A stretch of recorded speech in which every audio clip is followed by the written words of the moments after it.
Imagina un sistema energético en el que cada kilovatio producido a partir del sol, del viento, del calor interno de la Tierra o incluso del tratamiento de residuos tiene reglas claras, una estructura económica predecible y un marco jurídico diseñado específicamente para impulsar tecnologías limpias. Ese sistema existe, y está definido en un documento clave, el Real Decreto 413 de 2014. Hoy vamos a desmenuzarlo, empezando por su núcleo, que regula exactamente y qué instalaciones entran dentro de su alcance. Porque sin entender estos primeros fundamentos, es imposible comprender el resto del régimen retributivo o los criterios técnicos que regula. Si te gusta este contenido, no olvides suscribirte a nuestro canal, compartir los vídeos con otras personas que les pueda ser de utilidad y dejarnos un super like. Coge papel y lápiz que comenzamos. El Real Decreto arranca estableciendo su razón de ser, regular el régimen jurídico y económico aplicable a una serie muy concreta de actividades de generación eléctrica. ¿Cuáles? Aquellas que utilizan fuentes renovables, cogeneración o residuos como origen de la energía. La norma determina qué instalaciones concretas quedan incluidas en el ámbito del decreto. Y lo hace mediante 3 grandes categorías, cada una con múltiples grupos y subgrupos que clasifican las tecnologías según su fuente energética principal. Categoría A. Cogeneración y energías residuales.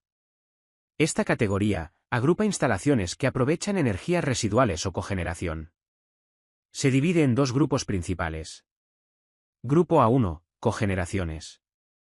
Aquí se incluyen las que tienen una central de cogeneración y se subdividen en 3 subgrupos según su combustible. A1.1, instalaciones que usan gas natural como mínimo en un 95% de su energía primaria, o al menos un 65% si el resto proviene de biomasa o biogás de determinados grupos. A1.2, aquellas que usan principalmente derivados del petróleo o carbón, siempre con un mínimo del 95%. A1.3, cogeneraciones con gas natural o derivados del petróleo o carbón que no cumplen los porcentajes mínimos anteriores. Grupo A2, energías residuales. Incluye instalaciones que utilizan energías residuales procedentes de procesos industriales cuya finalidad principal no es producir electricidad. Categoría B, energías renovables no fósiles. Esta es la categoría más amplia y variada. Contiene 8 grupos que abarcan prácticamente todo el espectro renovable. Grupo B1, solar. Que contiene 2 subgrupos.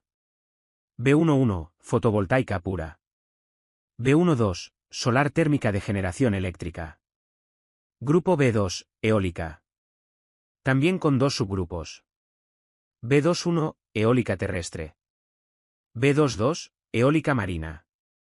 Grupo B3, tecnologías como geotérmica, aerotérmica, hidrotérmica, energía de olas, mareas, corrientes marinas, y otras basadas en el calor terrestre o gradientes oceánicos.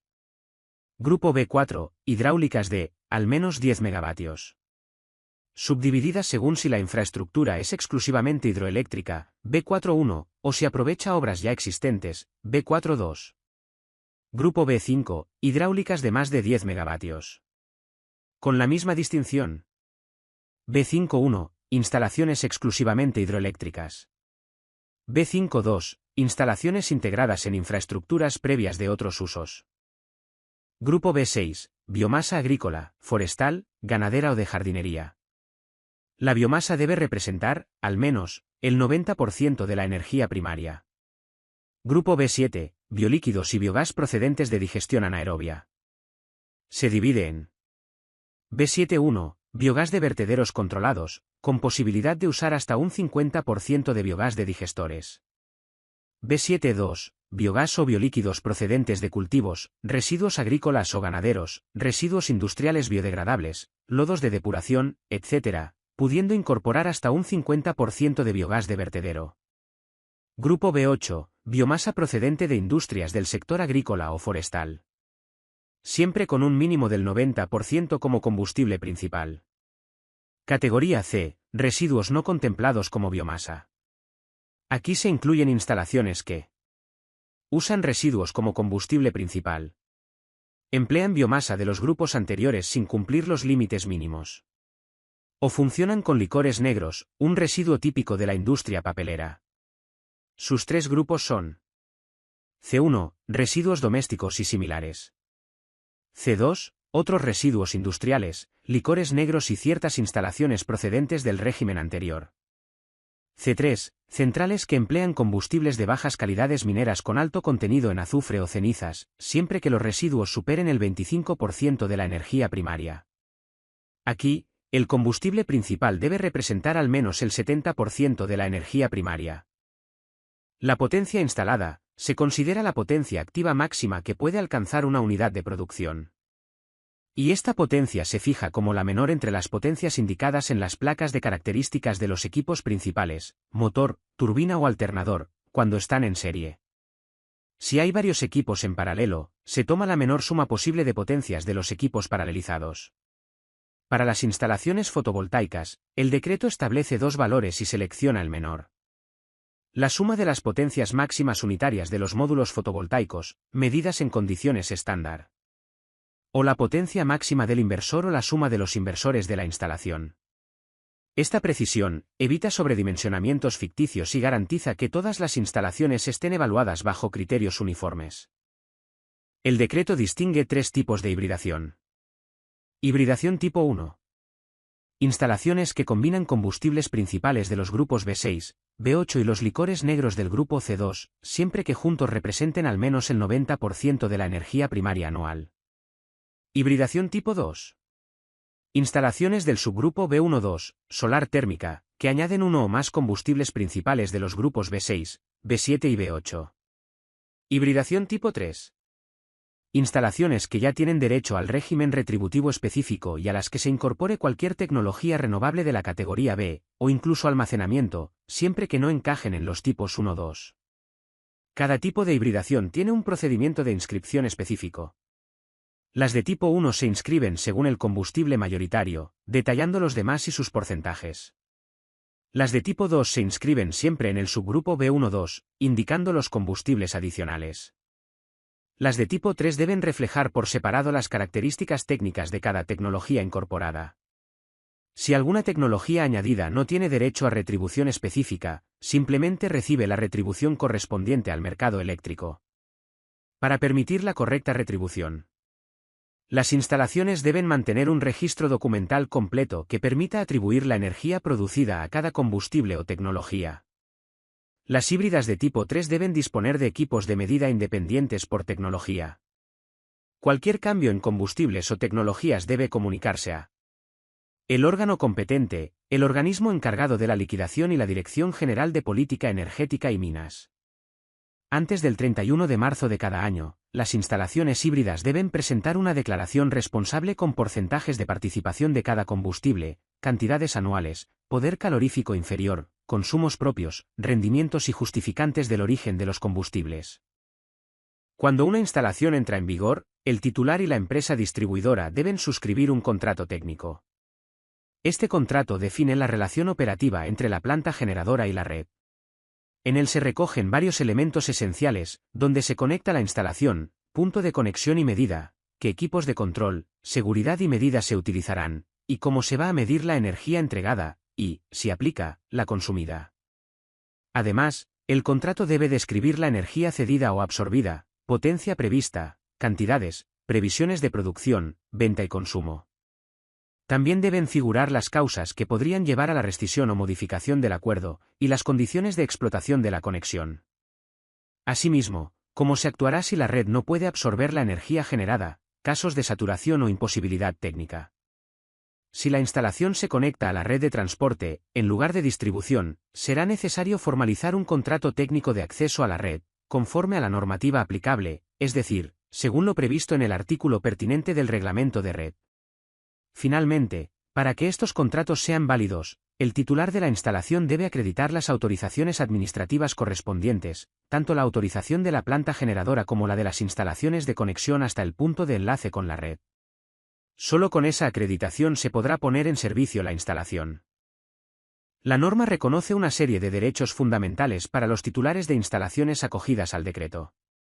Primero, libertad para contratar la venta o compra de energía en los términos previstos por la ley del sector eléctrico. Segundo, la posibilidad de despachar su energía a través del operador del sistema, bajo las reglas reglamentarias. Tercero, derecho de acceso a las redes de transporte y distribución, en las condiciones que la normativa establezca. Cuarto, recibir la retribución que les corresponda, ya sea por su participación en el mercado eléctrico, cuando les aplique, bajo el régimen retributivo específico regulado en este decreto.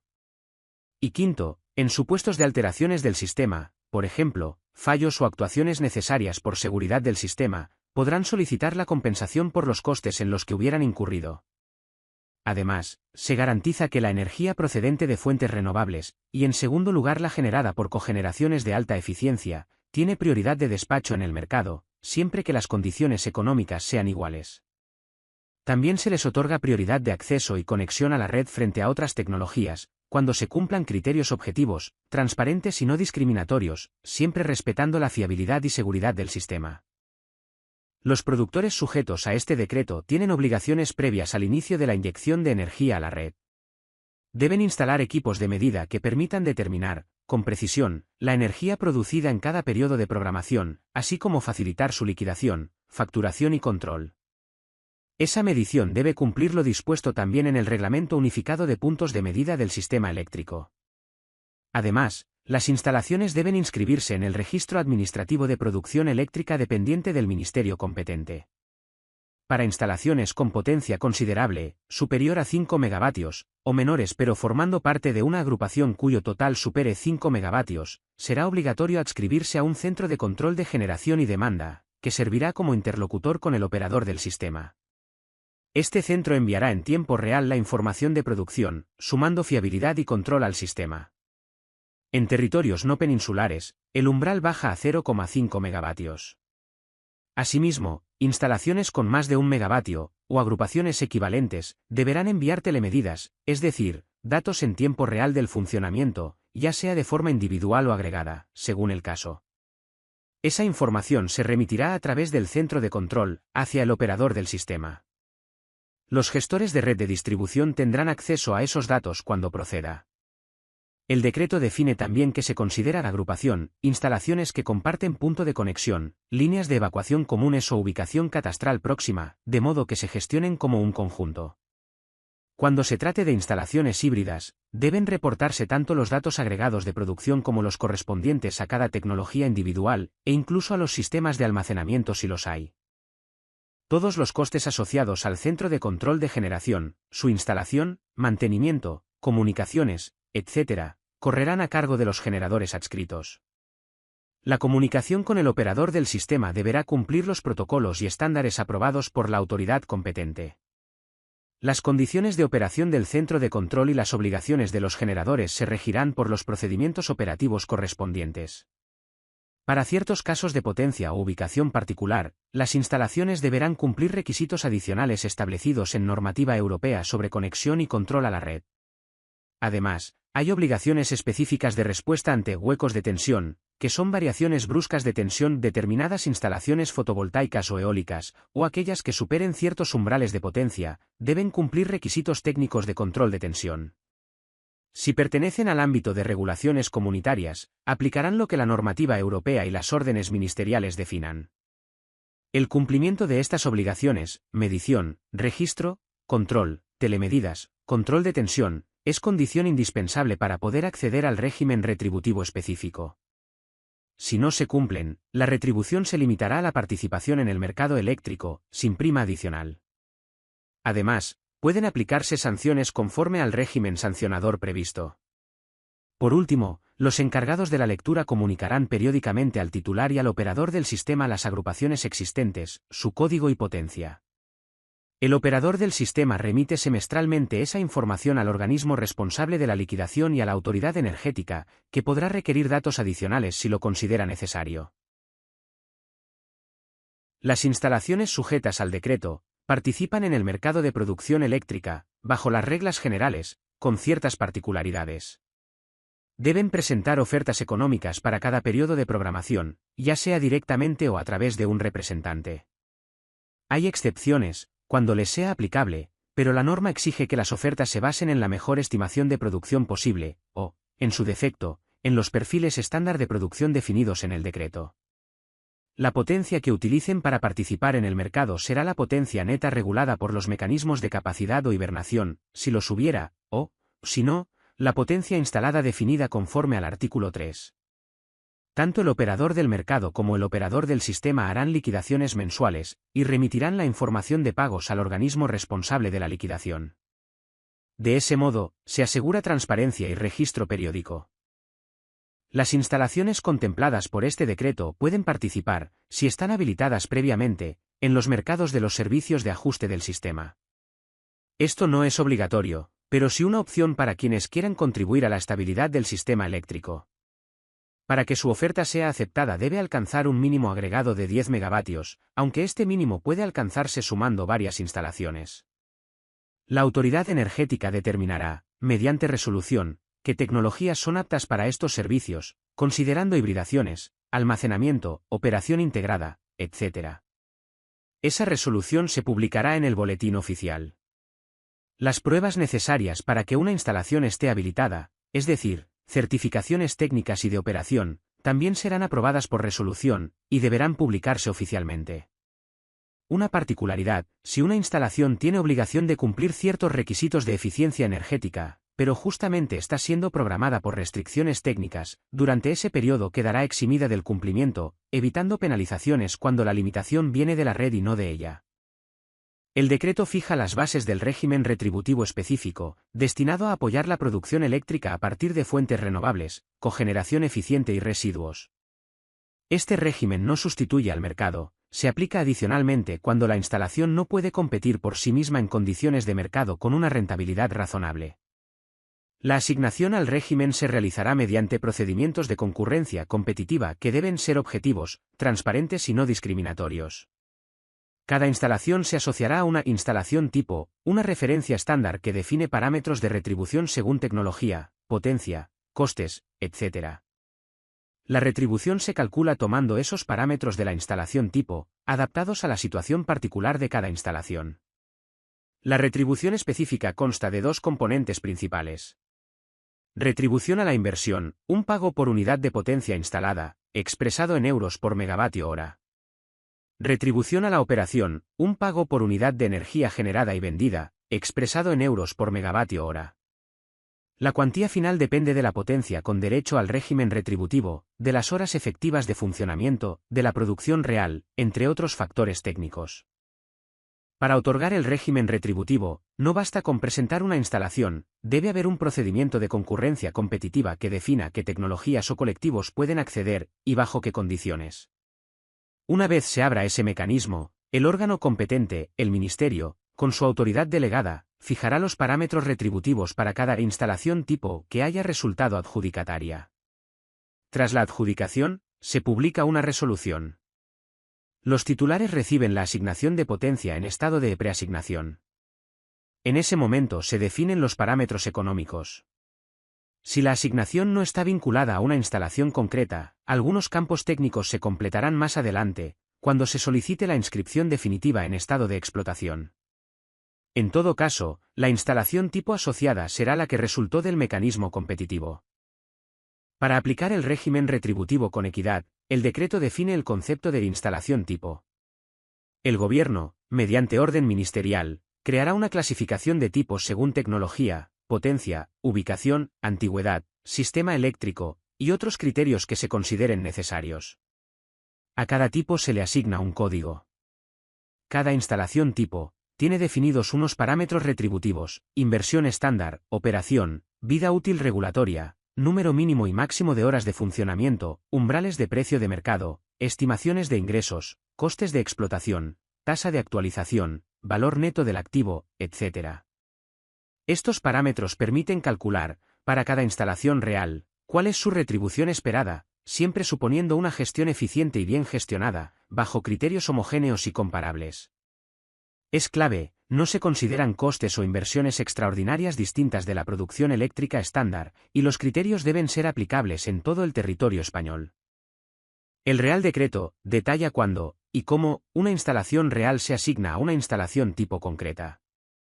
Por defecto, se considera la potencia instalada, si la instalación forma parte de un conjunto o agrupación, se tomará la suma de las potencias. Pero hay reglas específicas para definir agrupaciones, según la categoría. Para instalaciones de cogeneración y residuos, categoría A, Una agrupación puede existir si comparten cliente térmico o proceso común, y sus fechas de inscripción definitiva no difieren en más de 60 meses. Para tecnologías renovables, categorías B y C. Si son instalaciones solares o eólicas, o de otras energías renovables similares, se considera agrupación si comparten punto de conexión, evacuación común o están próximas censalmente, y su inscripción definitiva no difiere más de 36 meses, salvo que haya discontinuidad acreditada, en cuyo caso se consideran unidades separadas. Para pequeñas hidráulicas, si comparten ubicación hidráulica y fecha de inscripción, con un margen de 60 meses. Para biomasa, residuos, cogeneración, si comparten punto de conexión o referencia catastral, y fecha de inscripción dentro de 60 meses. Para cogeneración se añade la exigencia de compartir cliente térmico. En este contexto, unidad retributiva puede significar parte de una instalación que comparta parámetros homogéneos. Si una instalación tiene múltiples unidades retributivas, cada una debe tener su propio código de liquidación, de modo que cada una se trate como entidad separada para efectos de retribución. La vida del régimen retributivo se organiza en periodos regulatorios, cada uno de 6 años, divididos en 2 semiperiodos de 3 años. Al término de cada periodo, o incluso de cada semiperiodo, es posible revisar los parámetros retributivos, inversión, operación, vida útil, horas, incentivos, todo lo necesario para adaptarse a cambios tecnológicos, de mercado o regulatorios. Esta cadencia asegura que el régimen evolucione con el sector, mantenga su coherencia económica y responda a nuevas realidades. Para calcular la retribución a la inversión de una instalación tipo, se parte de una empresa hipotética eficiente y bien gestionada. Se trata de compensar los costes de inversión que no pueden recuperarse con los ingresos de explotación previstos hasta el fin de su vida útil regulatoria. La retribución anual por unidad de potencia, expresada en euros por megavatio hora, se calcula con una fórmula que considera varios factores: el valor neto del activo, la tasa de actualización que representa la rentabilidad razonable, los ingresos y costes estimados, y la vida residual. En la práctica, esto significa que la prima a la inversión es proporcional a lo que queda por amortizar de la instalación, neto de lo que se espera obtener por operación. Ese cálculo sigue una metodología rigurosa, definida en el anexo correspondiente, lo que dota de transparencia al régimen y evita arbitrariedades. La retribución a la operación busca compensar los costes operativos por unidad de energía generada. Se calcula de modo que, para una planta eficiente, los ingresos por operación, más los ingresos del mercado y otros ingresos definidos, igualen los costes estimados de explotación por cada megavatios hora producido. Los valores de ROI y las instalaciones a las que se aplica se establecen por orden ministerial, previa aprobación del órgano competente. También se puede definir un número máximo de horas de funcionamiento con derecho a esta retribución. Cada cierto tiempo, generalmente al terminar semiperiodos regulatorios, se revisan estos parámetros, puede que se modifiquen, eliminen o se incluyan nuevos tipos de instalaciones. Así, el régimen se adapta a la evolución del sector y de las tecnologías. La retribución a la operación busca compensar los costes operativos por unidad de energía generada. Se calcula de modo que, para una planta eficiente, los ingresos por operación, más los ingresos del mercado y otros ingresos definidos, igualen los costes estimados de explotación por cada megavatios hora producido. Los valores de ROI y las instalaciones a las que se aplica se establecen por orden ministerial, previa aprobación del órgano competente.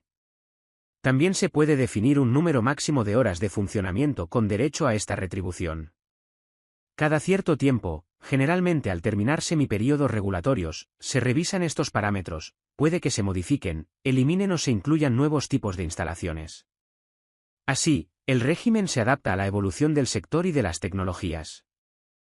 La retribución específica de muchas instalaciones depende parcialmente de sus ingresos en el mercado eléctrico, pero eso puede variar mucho con los precios. Por eso, el artículo 22 regula cómo estimar el precio de mercado de referencia y qué pasa cuando el precio real se desvía de ese valor estimado. Cada semiperiodo regulatorio sirve de base para diseñar los parámetros económicos de las instalaciones tipo. Luego, la norma fija unos límites superiores e inferiores alrededor de ese precio estimado, denominados LS1, LS2, LI1, LI2. Si el precio real del mercado durante un año se mantiene dentro de esos límites, la retribución sigue como fue diseñada. Pero si se sale fuera, ya sea por alza o por caída significativa, se activa un ajuste. Ese ajuste genera un saldo positivo o negativo anual. Si el precio real está por encima, puede beneficiarse la instalación; si está por debajo, puede reducir su retribución. El cálculo tiene en cuenta el número de horas tipo de la instalación, y la diferencia entre el precio real y los límites. Así, la retribución reacciona a la realidad del mercado, adaptándose a su volatilidad. La norma define además cómo calcular la cesta de precios real, combina precio del mercado diario o intradiario, futuros anuales, trimestrales y mensuales, ponderados con coeficientes que pueden variar año a año. Para instalaciones de pequeña potencia, fotovoltaica, eólica pequeña, biomasa pequeña, cogeneración menor, la retribución se ajusta únicamente con el precio real del mercado, simplificando el cálculo. Este mecanismo de ajuste protege al sistema y a los productores, equilibra riesgo y previsibilidad, garantizando que si los precios bajan mucho, la retribución sufra recortes, y si suben, los productores participen del beneficio. Al final de su vida útil, o al salirse del régimen, cualquier saldo pendiente de ajuste se liquida, garantizando claridad y cierre económico ordenado. No todas las instalaciones usan una única fuente o tecnología. Muchas combinan combustibles o tecnologías diferentes, son las llamadas híbridas. El artículo 25 regula cómo se retribuyen estas instalaciones bajo el régimen específico. Para las híbridas de tipo 1 y tipo 2, combustibles múltiples o mezcla de tecnologías en una misma instalación, la retribución a la inversión y a la operación se calcula según parámetros aprobados para ese tipo, y la parte de energía o potencia correspondiente a cada tecnología o combustible. Es decir, se reparte de forma proporcional la retribución según la energía primaria aportada por cada combustible. Durante el año puede que no esté disponible la documentación definitiva sobre qué combustibles se han usado. En ese caso, la liquidación se realiza provisionalmente con los últimos datos disponibles. Al cerrar el año, si se entrega la documentación definitiva, se ajusta la retribución de acuerdo con los porcentajes reales aportados. Si no se puede demostrar de forma inequívoca la aportación de cada combustible, la norma impone prudencia, se aplican los parámetros más bajos entre los combustibles o tecnologías usadas, una forma de evitar fraudes o optimismos infundados. Para las híbridas de tipo 3, es decir, instalaciones en las que se combinan tecnologías o combustibles distintos, y donde cada unidad generadora tiene su propia potencia, la retribución a la inversión se calcula por unidad retributiva. Y la retribución a la operación se asigna según la producción de cada unidad. Es decir, cada módulo híbrido se trata como una instalación independiente a efectos retributivos. Este enfoque garantiza que la combinación de tecnologías o combustibles no distorsione la retribución, que siempre será proporcional a lo realmente aportado. Es una manera técnica y justa de integrar la complejidad de instalaciones híbridas bajo un marco uniforme. La norma deja claro un principio fundamental: el régimen retributivo se otorga según las características técnicas existentes en el momento de solicitar la inscripción en explotación. Es decir, la foto inicial de la instalación es la que determina qué retribución le corresponde. A partir de ahí, cualquier modificación posterior, ya sea técnica o relacionada con los combustibles, puede alterar la retribución, y la norma detalla caso por caso cómo. Primero, establece un criterio general: las inversiones posteriores no generan derecho a una retribución adicional ni permiten cobrar más por la operación asociada a la energía incrementada. La idea es clara: el incentivo no crece porque la instalación decida ampliarse a posteriori. Si la modificación implica aumentar la potencia, la energía atribuible a esa parte ampliada queda fuera de la retribución a la operación. Para aplicarlo, se utiliza un prorrateo de la energía generada, identificando qué fracción sí y cuál no tiene derecho a incentivo. Este mismo criterio se aplica a cualquier otra modificación que suponga un aumento de energía generada. Otra situación interesante aparece cuando la modificación cambia la instalación tipo a la que la planta está asociada. En ese caso, si la nueva instalación tipo tiene un valor de retribución a la operación inferior, se aplica ese valor más bajo. Pero si el nuevo valor es superior, la norma es contundente: no se incrementa la retribución. Solo se baja, nunca se sube. Por otro lado, si la instalación reduce su potencia, entonces su retribución a la inversión se ajusta proporcionalmente a la potencia resultante. La aplicación temporal también importa: los efectos de cualquier modificación cuentan desde el primer día del mes siguiente a la fecha efectiva de la modificación. Y, de manera excepcional, señala que si una modificación obtiene expresamente un régimen retributivo propio según el artículo 12, entonces no se aplican las limitaciones anteriores. El decreto exige que las instalaciones de cogeneración con régimen retributivo cumplan la definición de cogeneración de alta eficiencia del Real Decreto 616 de 2007. No basta con ser cogeneración, hay que demostrar que realmente supone un ahorro de energía primaria. Cada año la instalación debe calcular y acreditar el ahorro real, justificando el calor útil producido y efectivamente aprovechado. Toda esta información debe enviarse por vía electrónica antes del 31 de marzo. Quedan excluidos de estos cálculos aquellos periodos en los que la instalación haya sido obligada a mantener producción por razones de operación del sistema, incluso si el consumidor asociado reduce su demanda. Cuando exista cesión de energía térmica, debe formalizarse uno o varios contratos que cubran todo el calor útil producido. Además, las cogeneraciones que utilicen el calor indistintamente para calefacción o refrigeración pueden acogerse, voluntariamente, a unas particularidades específicas del régimen retributivo que se desarrollarán por orden ministerial. El devengo del régimen retributivo empieza en la fecha más tardía entre dos momentos, el mes siguiente a la autorización de explotación definitiva, o el mes siguiente a la inscripción en el registro en estado de preasignación. A partir de esa fecha, la instalación cobra retribución a la inversión y retribución a la operación durante toda su vida útil regulatoria, que se publica por orden ministerial. Si el devengo no cubre un año entero, la retribución a la inversión se prorratea por tiempo, mientras que la retribución a la operación se calcula según la energía realmente vertida. Además, cuando la vida útil regulatoria ya ha terminado y no es posible recalcular parámetros, la instalación cobra durante sus últimos meses el régimen vigente al cierre del último semiperiodo regulatorio. Finalmente, si durante un periodo hay cambios en parámetros o en los datos de la instalación, el periodo se divide en subperiodos completos por meses, calculando la retribución de cada uno por separado. Las liquidaciones siguen el procedimiento general previsto en la Ley 24 de 2013. Se realizan mensualmente, a cuenta de la liquidación anual definitiva. El organismo encargado emite cada mes las facturas correspondientes, en nombre y por cuenta de terceros, reflejando los pagos efectivamente realizados, incluida la financiación de desviaciones y ajustes. También remite documentación con los importes acumulados y la previsión de pagos pendientes. Al final del ejercicio se expide una factura recapitulativa, que resume todos los pagos efectuados. La norma permite que, previa autorización, el encargado de las liquidaciones designe a un tercero para gestionar los pagos, siempre que sea independiente de generación y distribución y cumpla la normativa de contratación pública. Si un productor o su representante no cumple con sus obligaciones de ingreso, estas pueden compensarse con derechos de cobro del mismo sujeto, aunque sean de instalaciones o liquidaciones distintas. Si aún tras la liquidación de cierre quedan cantidades pendientes, se aplicarán mecanismos adicionales vinculados a su participación en el mercado. El organismo encargado notificará al operador del mercado el importe impagado y el tipo de interés de demora. A partir de esa notificación, el operador incluirá una obligación de pago en la siguiente liquidación del mercado por el importe del impago más los intereses. En estos casos, si el productor actúa mediante representante indirecto, el operador del mercado puede exigir un desglose detallado de la energía casada en todos los mercados pendientes de liquidación para poder calcular los derechos de cobro exactos. Existe un límite claro, la obligación de pago no puede superar el 40% del importe neto a percibir en las liquidaciones del mercado diario e intradiario. Si no se cubre todo el impago, se seguirán aplicando pagos parciales en liquidaciones posteriores. Finalmente, si aún quedasen cantidades pendientes, pueden compensarse con las cuantías liquidadas por el operador del sistema al mismo productor.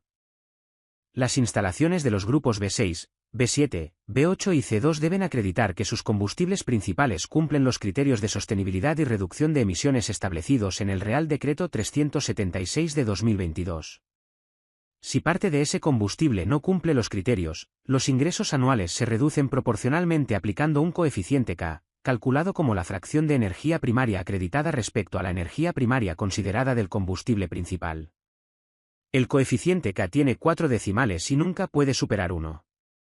El organismo encargado de las liquidaciones notificará al titular el incumplimiento y ajustará las liquidaciones correspondientes, comunicándolo también a la Dirección General de Política Energética y Minas. El sistema se adapta a las instalaciones híbridas. Tipo 1, un coeficiente K global. Tipo 2, afecta solo a la retribución asociada al combustible afectado. Tipo 3, afecta únicamente a la tecnología de los grupos implicados.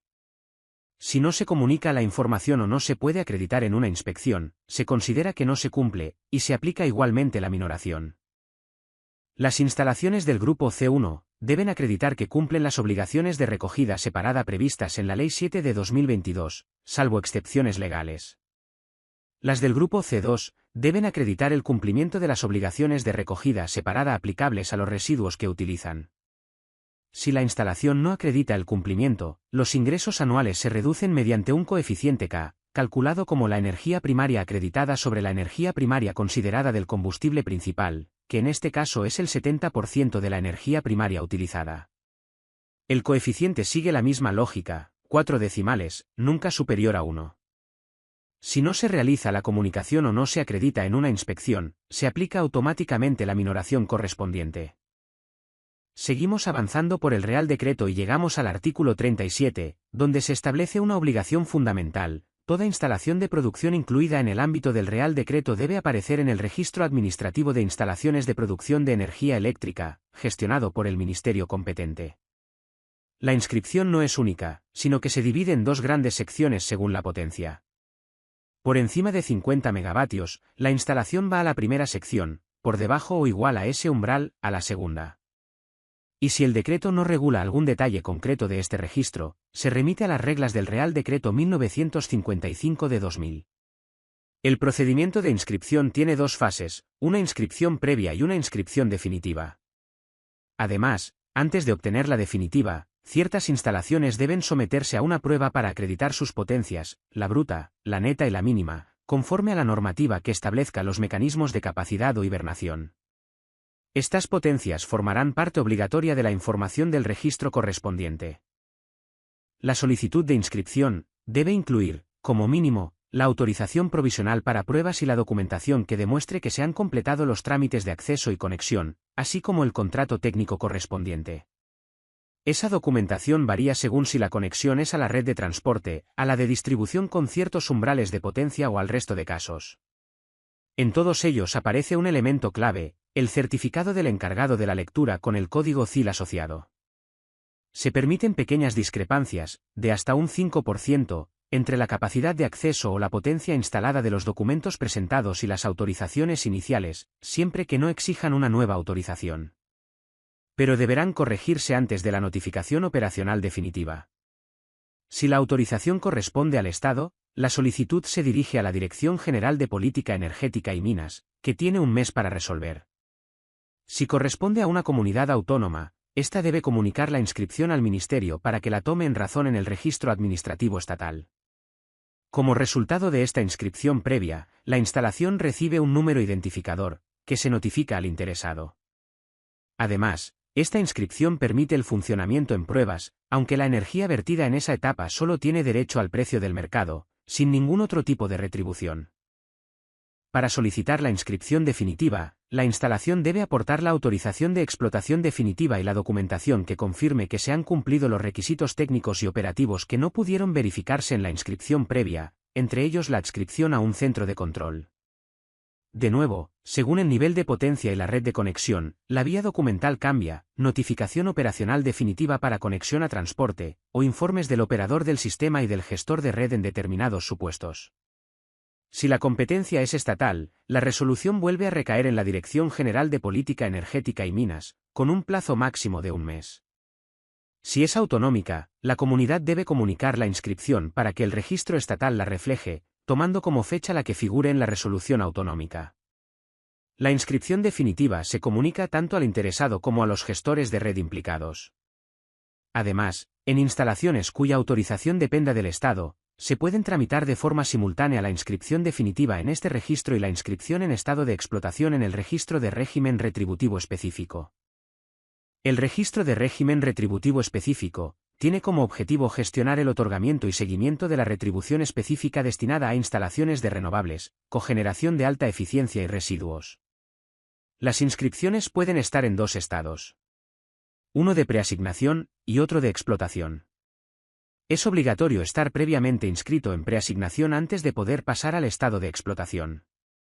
Y ninguna instalación puede figurar más de una vez en este registro en cualquier estado. La inscripción en preasignación reconoce al titular el derecho a percibir el régimen retributivo específico, pero condicionado a cumplir los requisitos del artículo 46 y a completar después la inscripción en estado de explotación. Solo cuando la instalación figura en este último estado, el de explotación, puede efectivamente percibir la retribución. Y para calcularla se utiliza la información contenida en este registro, complementándola, si fuese necesario, con lo que conste en otros registros nacionales o autonómicos relacionados. La competencia para todas estas inscripciones recae en la Dirección General de Política Energética y Minas. Y tanto las solicitudes como las comunicaciones deben realizarse exclusivamente por vía electrónica, con certificado digital. Si alguien usa un canal no electrónico, se le requerirá subsanar, y si no lo hace, la presentación quedará sin validez. Las resoluciones de la Dirección General no agotan la vía administrativa, por lo que cabe recurso de alzada ante la Secretaría de Estado de Energía. Por último, la CNMC tiene acceso electrónico a toda la información del registro y a los datos del sistema de liquidaciones, para poder desempeñar adecuadamente sus funciones. Para solicitar la inscripción en el registro de régimen retributivo específico en su fase de preasignación, el titular debe dirigirse a la Dirección General de Política Energética y Minas. La solicitud debe ir acompañada del justificante del depósito de la garantía económica prevista en el artículo 44, además de la documentación exigida por la normativa del procedimiento de concurrencia competitiva. También debe incorporar los datos establecidos en el anexo 5. Una vez superado el proceso, la resolución de inscripción asignará un código identificativo, clave para trámites posteriores, y fijará la fecha límite para cumplir los requisitos del artículo 46. La Administración dispone de un máximo de 3 meses para dictar y notificar esta resolución. La inscripción se comunicará electrónicamente al órgano competente para autorizar la instalación. Y, muy importante, la adjudicación del procedimiento de concurrencia competitiva, junto con la inscripción en preasignación, se publicará en el Boletín Oficial del Estado, incluyendo el valor estándar de la inversión inicial determinado en dicho proceso. Para poder pasar al estado de explotación, el requisito esencial es que la instalación esté completamente terminada en la fecha límite fijada en la resolución publicada en el BOE. Ese plazo es máximo e improrrogable, salvo en los casos en los que la inscripción proviene de una resolución estimatoria de un recurso, en cuyo caso el cómputo empieza desde la notificación al interesado. Se considerará que una instalación está totalmente finalizada cuando dispone de todos los equipos e infraestructuras necesarios para producir y verter energía al sistema, incluyendo el almacenamiento si aplica. Además, debe tener su inscripción definitiva en el Registro Administrativo de Instalaciones de Producción y haber iniciado el vertido de energía eléctrica.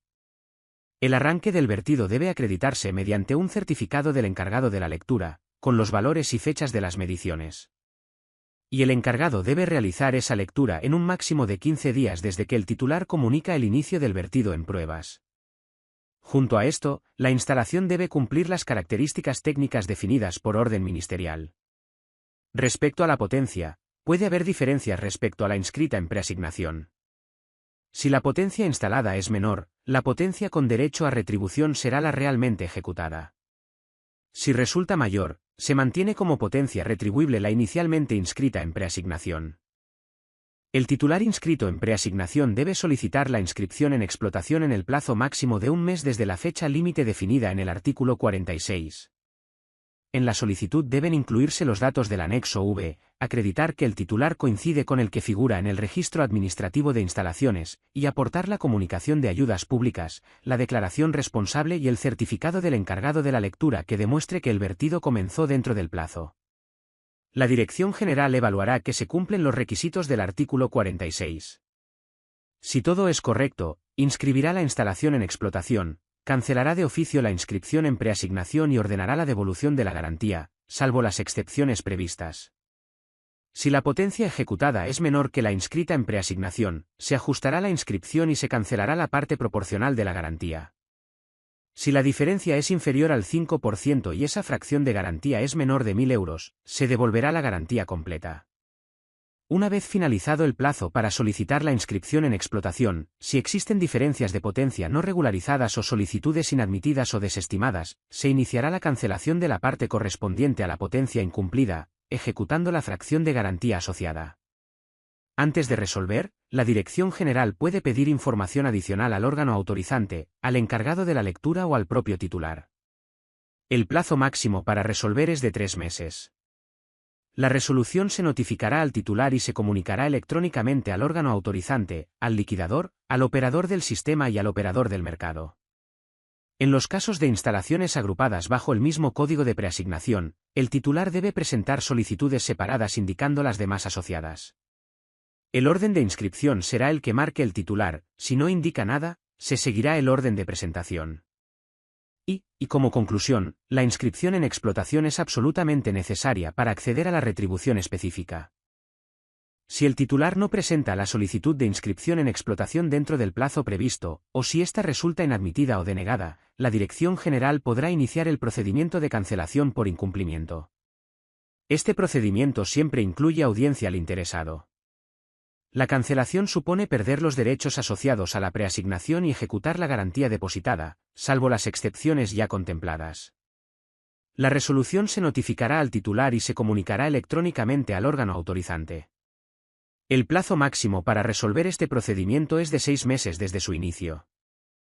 Son causas de cancelación, entre otras: el cierre de la instalación, la revocación de la autorización administrativa que permitió su inscripción inicial, la renuncia voluntaria al régimen retributivo, falsedad o alteración en el registro documental de instalaciones híbridas, incumplir los requisitos del artículo 46 detectado por inspección, no comunicar la información obligatoria del artículo 51, o hacerlo de forma falsa, no comunicar ayudas públicas recibidas después de solicitar la inscripción, realizar modificaciones que reduzcan el valor de inversión sin una reducción equivalente de potencia, incumplir reiteradamente las obligaciones de eficiencia energética, incumplir reiteradamente los límites en el consumo de combustibles, no mantener las condiciones bajo las que se concedió la retribución, falsedad en declaraciones responsables o documentación presentada. Y, en híbridas tipo 3, no tener los equipos de medida obligatorios. La cancelación puede iniciarse a instancia del titular o de oficio, siempre con audiencia. El plazo para resolver es de 6 meses. Además, la Administración realizará inspecciones periódicas.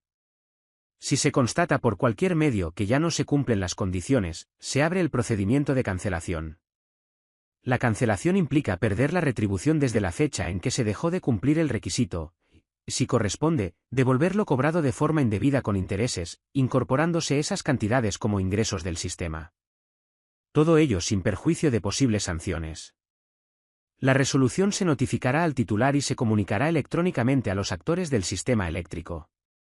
Finalmente, una vez finalizado el periodo de devengo del régimen retributivo específico, la inscripción se cancela automáticamente, con efectos desde la fecha de finalización, y se comunica a todos los organismos implicados. El Real Decreto establece cómo se integran en el nuevo marco las instalaciones que ya disfrutaban de un régimen económico primado antes de la entrada en vigor del Real Decreto Ley 9 de 2013. Es decir, las renovables, la cogeneración y los residuos, que tenían reconocida esa retribución, pasan a un nuevo esquema, pero sin perder su derecho a percibir una retribución específica. En concreto, pueden recibir esta nueva retribución las instalaciones acogidas al antiguo Real Decreto 661 de 2007, incluidas las definidas en su artículo 45, siempre que tuvieran derecho antes del Real Decreto Ley 2 de 2013, y también las fotovoltaicas del Real Decreto 1578 de 2008. Pero este cambio no es automático sin más. Estas instalaciones se regirán por el nuevo decreto, aunque con particularidades, tanto las disposiciones adicionales sexta a octava como varias disposiciones transitorias aportan reglas específicas. Además, cuando el decreto menciona ciertos momentos administrativos clave, como la solicitud de inscripción en el registro de régimen retributivo específico, en estas instalaciones debe entenderse que el hito equivalente es la fecha en la que se les otorgó el régimen primado. Un punto administrativo importante: tras la inscripción automática que establece la norma, las instalaciones deben presentar electrónicamente, en un plazo de 6 meses, una declaración responsable sobre las ayudas que hayan percibido. Todo ello con el modelo del anexo 7. La retribución concreta dependerá de los parámetros fijados por orden ministerial. Esa orden definirá instalaciones tipo, segmentando por tecnología, potencia, antigüedad, sistema eléctrico u otros factores. A cada instalación tipo se le asignará un código, que servirá para identificarla en el registro y en las liquidaciones. Para el cálculo del valor neto del activo y del coeficiente de ajuste se aplicará lo previsto en el anexo 13. La rentabilidad se calculará tomando como referencia el rendimiento medio de las obligaciones del Estado a 10 años de la década previa a 2013, con un incremento de 300 puntos básicos, manteniendo las revisiones periódicas del artículo 19. Además, si antes de acabar la vida útil regulatoria la instalación ya no tuviera derecho a retribución a la inversión, cualquier retribución a la operación se aplicará desde la entrada en vigor del Real Decreto Ley 9 de 2013. En cuanto a la vida útil regulatoria, el cómputo arranca el 1 de enero del año siguiente al de la autorización de explotación definitiva. Aún así, el órgano de liquidaciones no reclamará cantidades superiores a las que hubieran correspondido si desde el mes siguiente a esa autorización se hubiera aplicado el régimen específico. Y finalmente, se introducen reglas específicas para instalaciones acogidas previamente a la disposición transitoria segunda del Real Decreto 661 de 2007. Estas instalaciones deberán cumplir requisitos de eficiencia energética planteados para cogeneraciones, con parámetros concretos para el cálculo del rendimiento eléctrico equivalente en casos como el secado de purines o de lodos procedentes del aceite de oliva. También deberán remitir la información necesaria para acreditar las cantidades tratadas en los procesos de secado. En la disposición adicional tercera, el decreto se refiere a las termosolares adjudicatarias del régimen previsto en la disposición adicional tercera del Real Decreto 1565 de 2010. Para estas instalaciones, la nueva retribución específica se basa únicamente en un término a la operación. Ese término corresponde exactamente al valor económico que ellas mismas ofrecieron cuando concurrieron al proceso. Por lo demás, deben cumplir el resto de requisitos aplicables a la tecnología solar termoeléctrica en general. En la disposición adicional cuarta, se habilita un régimen retributivo específico, con un límite máximo de 120 megavatios, para instalaciones de tecnologías distintas de la eólica, la termosolar y la fotovoltaica. Solo pueden acceder aquellas que, o bien presentaron solicitud al antiguo registro de preasignación antes del Real Decreto Ley 1 de 2012, cumpliendo los requisitos del artículo 4.3 del Real Decreto Ley 6 de 2009, o bien obtuvieron acta de puesta en servicio definitiva dentro de los 30 días posteriores a la entrada en vigor de la Ley 24 de 2013. Estas instalaciones se someten al nuevo decreto, con sus particularidades y también con excepciones territoriales. Las ubicadas en territorios no peninsulares se aplican el título 4 y el título 5, capítulo 3. Los parámetros retributivos se fijarán por orden ministerial, pudiendo segmentarse igual que en otras disposiciones, por tecnología, potencia, antigüedad u otros criterios. El proceso de preasignación requiere solicitud a la Dirección General de Política Energética y Minas, aportando la documentación acreditativa y los datos del anexo 5. El plazo para solicitar comienza 15 días después de la orden que establezca los parámetros y se extenderá durante un mes. La Administración priorizará las solicitudes aplicando criterios definidos: primero, las que cumplan totalmente la condición 1, luego, las que cumplan parcialmente la misma junto con la 1B, y por último, las que cumplan únicamente la 1B. En casos de igualdad, se resolverá por fecha de autorización administrativa o de explotación definitiva. Se cubrirá el cupo por defecto, la solicitud que exceda el límite será la primera no estimada. Las solicitudes admitidas quedarán inscritas en el registro de preasignación, las demás se desestiman. La resolución debe emitirse en un máximo de 3 meses y publicarse en el BOE. Las instalaciones del apartado 1 disponen de 36 meses para cumplir los requisitos del artículo 46. Además, cuando se solicite la inscripción definitiva, la instalación deberá coincidir con el proyecto originalmente presentado. La disposición también define que debe entenderse como modificación de una instalación. En el caso de cogeneraciones, se remite a una tabla concreta que indica qué equipos deben sustituirse según el tipo de planta, siempre exigiendo que la cogeneración resultante sea de alta eficiencia.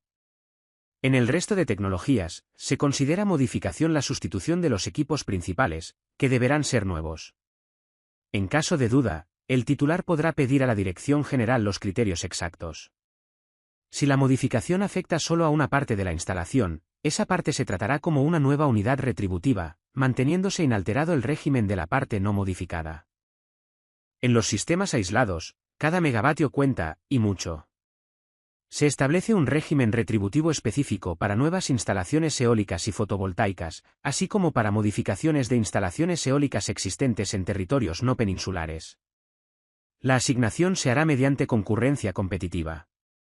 como excepción, determinados proyectos eólicos en Canarias podrán quedar fuera del procedimiento competitivo, siempre que cumplan los requisitos del artículo 46 antes del plazo marcado en la disposición transitoria 12ª de la Ley 24 de 2013. Los parámetros retributivos y el mecanismo exacto de asignación se aprobarán mediante orden ministerial. Todas las instalaciones con potencia superior a 5 megavatios que no están dentro del ámbito del decreto, incluyendo almacenamiento, y aquellas menores que formen parte de una agrupación que supere ese límite deben adscribirse a un centro de control de generación y demanda. Este actuará como interlocutor con el operador del sistema. En los sistemas no peninsulares, el umbral se reduce a 0,5 megavatios. Las instalaciones conectadas a la red de transporte deben enviar telemedidas en tiempo real a través de su centro de control. La norma define agrupación como el conjunto de instalaciones que comparten punto de red, línea o transformador, o que tengan la misma referencia catastral en sus primeros 14 dígitos. La potencia de la agrupación es la suma de todas las potencias que la integran. Las instalaciones híbridas deben remitir datos tanto globales como desagregados por módulo de generación y almacenamiento. También se establece que las instalaciones de menos de 5 megavatios dentro del ámbito del Reglamento Europeo 2016 de 631 deberán cumplir los requisitos de controlabilidad definidos por ese reglamento y por la futura orden ministerial correspondiente. Los encargados de la lectura comunicarán anualmente a los titulares y al operador del sistema qué instalaciones forman parte de una agrupación. La disposición transitoria octava regula cómo deben realizarse las liquidaciones derivadas de la disposición transitoria tercera del Real Decreto Ley 9 de 2013. Primero, se liquida el régimen retributivo específico del periodo aplicando la Normativa General de Liquidaciones.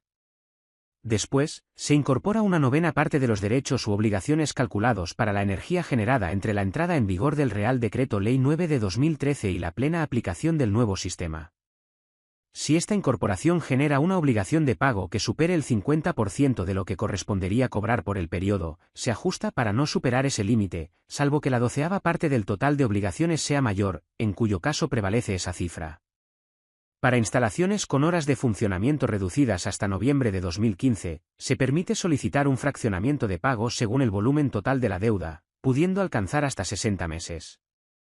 La parte no ingresada por los límites de esta disposición se añade a la siguiente liquidación como parte de la novena correspondiente.